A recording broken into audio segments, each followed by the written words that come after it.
Yo mga kapatid, time check 11:40 at magpapananghalian na. Konting oras na lang matatapos nito. So nasa Rolyo 13 na po tayo. Kung ano yung Rolyo 13, malalaman nyo po yan. Sabi ko nga pa pag pumasok kayo sa Orsilio. So andito po tayo, nasa harap po ako ng isang painting na kung saan ipapakita ko po sa inyo. Ito po. So ito po yun, meron po dito nakasulat kung saan God is good all the time, at meron po siyang paint na kung saan merong tatlong cross sa kaliwa, at sa may kanan naman ay may lalaking nakatalikod.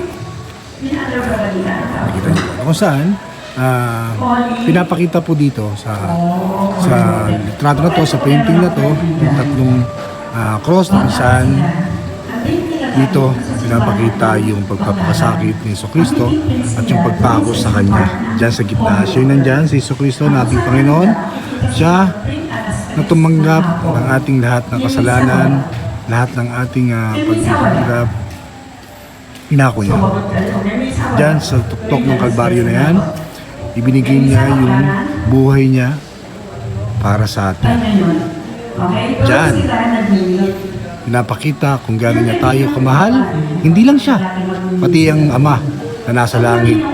Dahil siya ang nagsugo sa anak upang tubusin ang ating mga kasalanan. Kaya nga God is good all the time. Ayan po yung pinakaano niya. Kaya siya nandito para gampanan yung kanyang misyon. At iyan ang misyon niya. Ang tubusin ang kasalanan ng sanlibutan. Totoo po. Hindi lang para sa mga bayan ng Israel, hindi sa lahat, sa buong mundo. Na kung saan pagkalipas nga ng 3 araw sa kanyang pagpanaw, dito sa kanan naman po itong nakatalikod, siya po. Yan po yung painting na kung saan siya ay nabuhay muli. Siya ay nabuhay muli na totoong nag-i-exist. Na siya ay nabuhay muli at nagpakita sa kanyang mga alagad. At siya ngayon ay umakyat sa langit. Naluluklok sa kanan ng Diyos ang mga makapangyarihan sa lahat. Kung saan, hinihintay niya lang tayo. Hinihintay niya tayong makarating din sa Kanya. Dahil si Ama at si Anak ang naglikha sa atin. Ngayon, binigyan tayo ng choice kung magpapakabuti tayo o magpapakasama. Diba? So, mga kapatid, napakalinaw po ng painting na to, na kung saan sa pagpanaw niya at sa pagbuhay niyang muli, na kung saan siya magbabalik upang tayo'y pagbuksan at i-welcome sa kaharian ng langit. So, ano ba gagawin natin mga kapatid, di ba? Napakasarap naman ng pakiramdam na makasama siya sa kaharian, sa kanyang hapag, at makasalo siya sa lamesa. So, yun lang mga kapatid. Update ko kayo ulit sa mga kaganapan mamaya bago umuwi. So, yun, mabalikan ulit. Delos.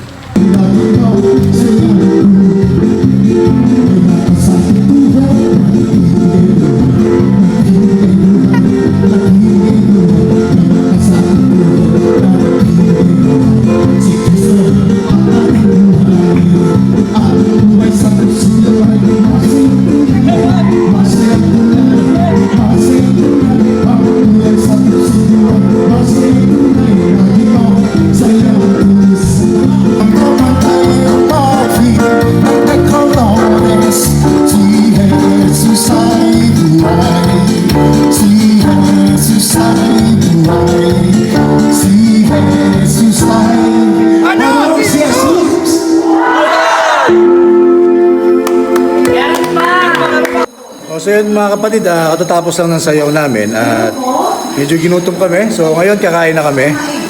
Ito naka-ready na po yung pagkain namin.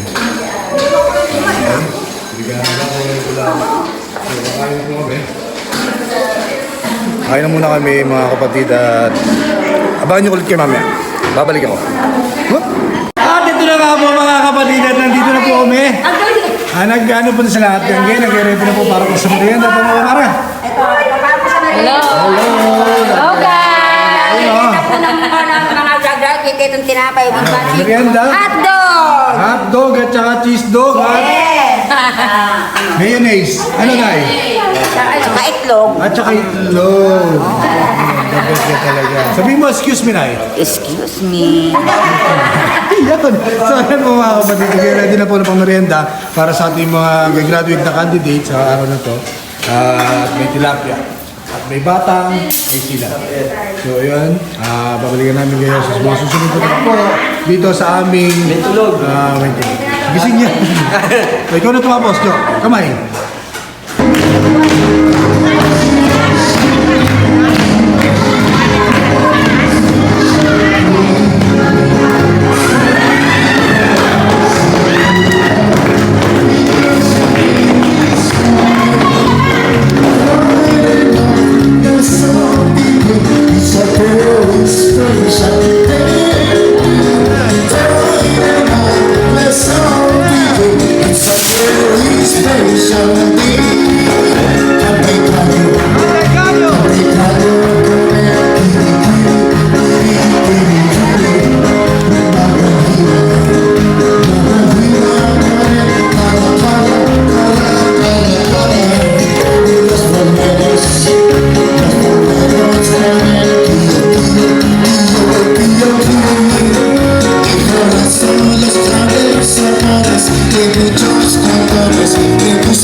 Uwi na kami. Uwi na kami. Ready na kami. Wait na kami. Ito na. Nakabasta na yung mga gamit namin. Ate. Hi guys. Uwi na kami. Naka-ready na kami. Yan. Isa-isa na kami. Handa. Handa. Nanay Lucy. Hoy. Kami pa uwi na. Uwi na. Uwi na tayo. Tapos na ba? Ciao. Hinintay na lang namin yung sasakyan. So yun mga kapatid, pauwi na kami. So, malapit na matapos to. Yung 4 na gabi at 3 araw namin na binuno dito sa St. Joseph House of Prayer dito sa Tanawan, Batangas. Naging matagumpay naman po. Matagumpay naman po ang ating paklase para sa ating mga kaluluwang nilapit. You know? Excuse me? So, yun nga po si Nanay Nursing at si Nanay Lucy. Tapos na po yung paklase namin. Hinintay na lang namin dumating yung sasakyan namin na galing sa Marikina. Rosy Chick. Ano? Anong masasabi mo dyan?